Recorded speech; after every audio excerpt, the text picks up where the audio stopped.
News channel.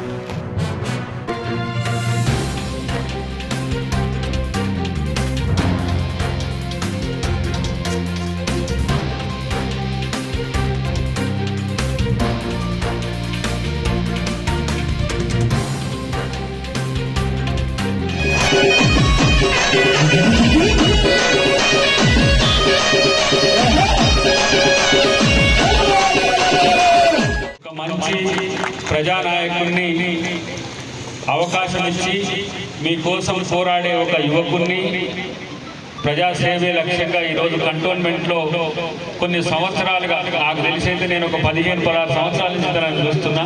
అమ్మ గీతమ్మతో కాంచి మొదలు పెడితే గీతమ్మ దగ్గర నుంచి చూస్తున్నా. చివరికి మీ అందరి దయ వల్ల, మీ అందరి ఆశీర్వాదంతో మరి మా పెద్దన్న గణేష్ అన్న ఇవాళ ఎమ్మెల్యే కావడం మాకు అందరికి సంతోషం.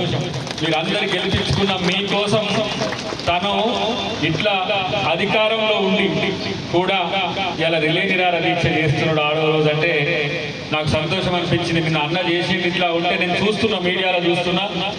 కానీ మీ అందరి పట్టుదల చూస్తే నిజంగా ఒక మంచి నాయకుని మీరు దన్నుగా ఉండడం అనేది చాలా సంతోషం అనిపిస్తున్నది. మా కిరణ్ ఇప్పుడే మంచిగా దాన్ని ఉత్సాహపరుస్తూ, ఈ దీక్షని ఉత్సాహపరుస్తూ మీ అందరికి ఇన్ని రోజులు ఉంటున్న మిత్రులందరూ కూడా, పెద్దలందరూ కూడా, వేదిక మీద ఉన్న పెద్దలు మీరందరూ కూడా తనకు దన్నుగా ఉండండి. మేము కూడా గణేష్ అన్నతో కలిసి ఉన్నామని గుర్తుపెట్టుకోండి.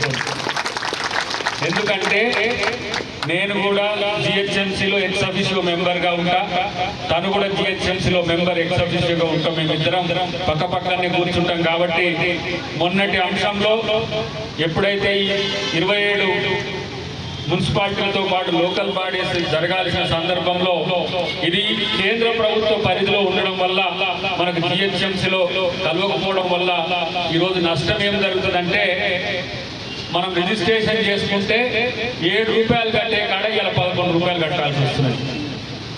అంటే ఒక 4% అయితే వస్తున్నది.